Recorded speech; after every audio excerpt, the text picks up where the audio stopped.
on Facebook Live till everything died, but we still going strong. We been getting feedback from Periscope. You Periscope people saying we not letting the brother talk enough, so we're gonna let him talk just a little bit more. Just a little. Just a little bit more. You know, Not I that think much. he's been talking Just a personally. little bit more. Yeah. I can't get a word edgewise. What?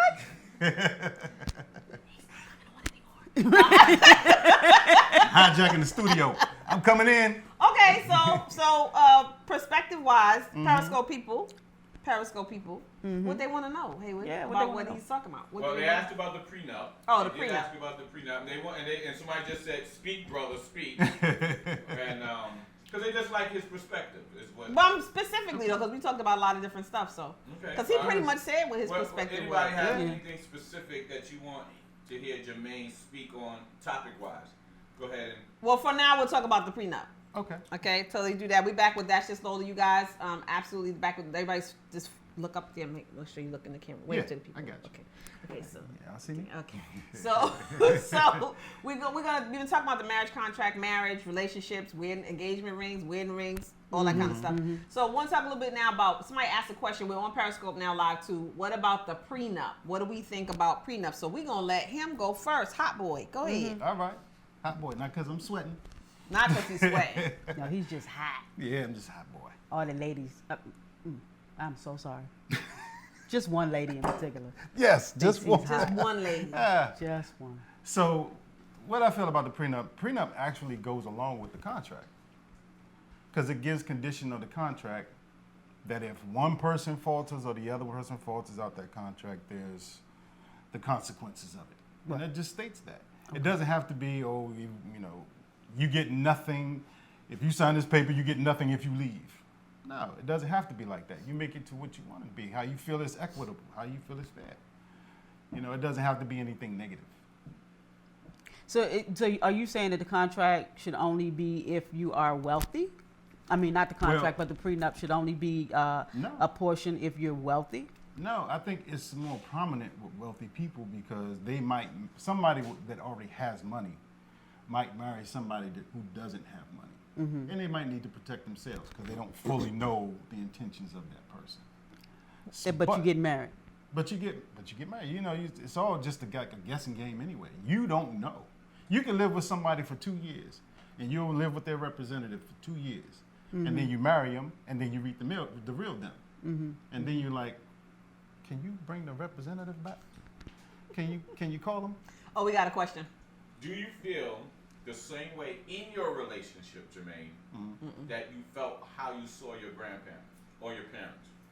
And the question, let's repeat the question just in case they can't hear it on mic. That's a good question. The question he was just asked was, does he feel the same way inside of the relationship that he had, as he's in, as his grandparents may have felt? Right. They said grandparents, but I know that maybe you didn't see your grandparents. Well, parents. No, because they're saying that because I did see. He said Okay, he did. there you go. So is it that same kind of thing for you? Do you have the same understanding or whatever?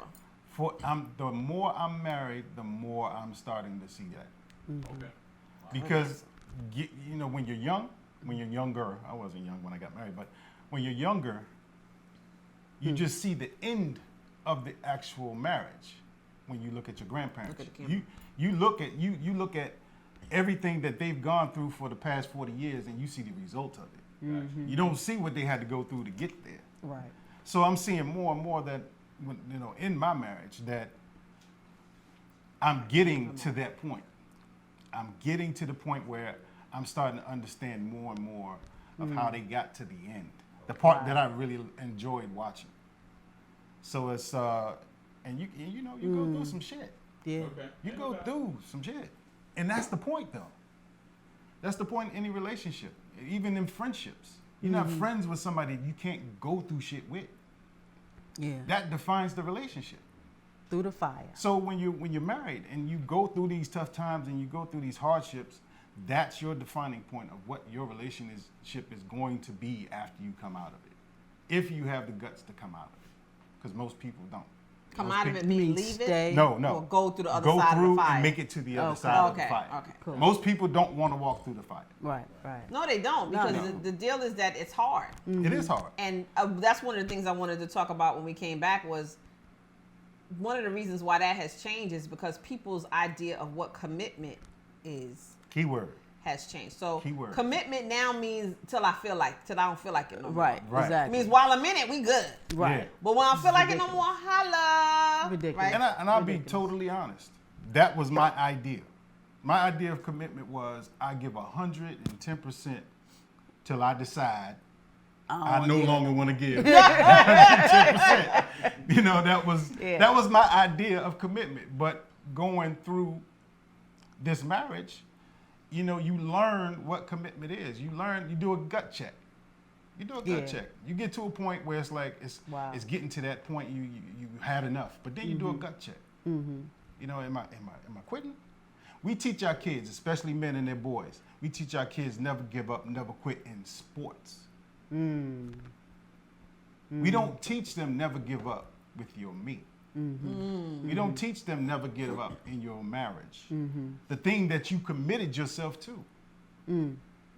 That's real. But we don't teach them we don't teach them that in a lot of stuff. Yeah, a lot of and things. nowadays, especially, they don't teach it. Yeah. Nobody has longevity in their jobs. Nope. Oh, that's over. Employers to employees and Oh, yeah. employees to employers. Yeah, right? that's Always over. looking for the next best thing. Exactly. Cheaper. Always cheaper. Nobody has particular commitment to a whole lot of anything. But you're saying it. Yeah. You're saying it because our society is not built that way.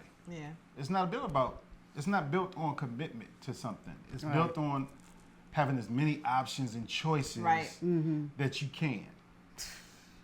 And getting that cosign. So Oh, right. and it being okay. So before, like you said, when we first started, when marriage back in the day, it was shunned Yeah. to jump out. To jump out. Right. Really by both, because the man's parents Exactly. and his family was telling him the same thing: stay, no stay. And Yeah. in African culture, I know in Ghana, you have to go and counsel and sit down with the family Yeah. in order to make a decision to leave somebody. And it has to be a darn good reason. And it right? got to be a really, really good reason. You have to get counsel from, I think, her family and your family Right. about, and everybody comes together to decide whether or not you have a good enough reason. I don't know if they still stick to that because all cultures have been diluted to a certain degree. Right. But that is a close custom that's been more closer kept than anything that we do here. So, but that's how it's supposed to be because everybody stood up for y'all in the first place, right? And supported you. My friend out in California got married and they did a commitment circle.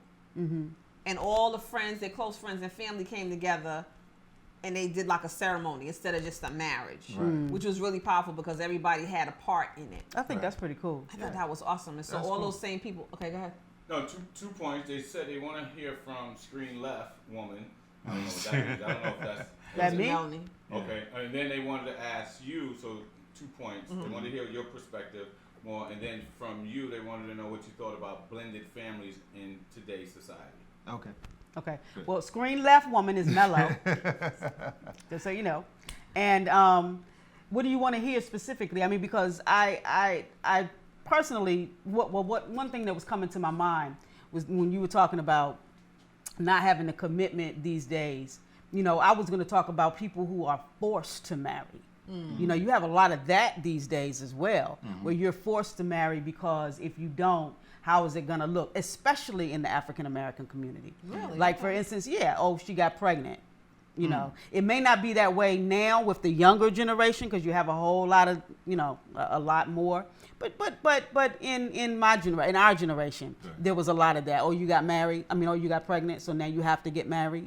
Whereas, that's to me a stupid reason as well to make somebody get married.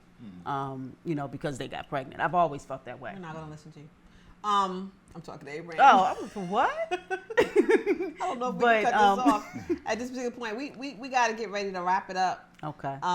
So we're gonna get into will you come back and talk about blended families? Because I know you do have. Absolutely. So Jermaine's gonna come back and we're gonna talk about blended families because that's another Very, show very that we're important. gonna do.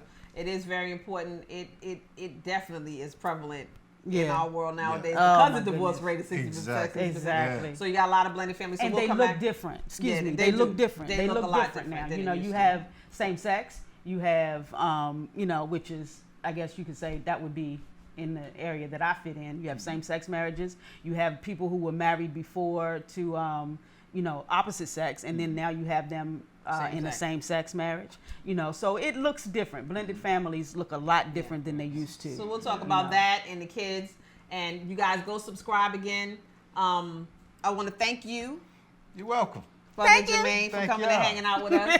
You guys, I know that you will thoroughly love watching this. If you watch this out of its sequence, replay viewers, folks who are watching on YouTube, Facebook, or whatever, Periscope folks, thank you for watching. We appreciate you guys. Thank you for watching. And as always, we're trying to have the best, most candid, most honest conversation we can, because we're not here just to play. We're really here to make you think and to try to bring families and communities and people together to make a change and to make a difference. So, like I said, subscribe, click that little button. You guys share this show. I think this show will really enlighten some folks. I was glad to have the male energy here today with Jermaine. And we thank you for watching. Once again, that's just Lola and Mello and I.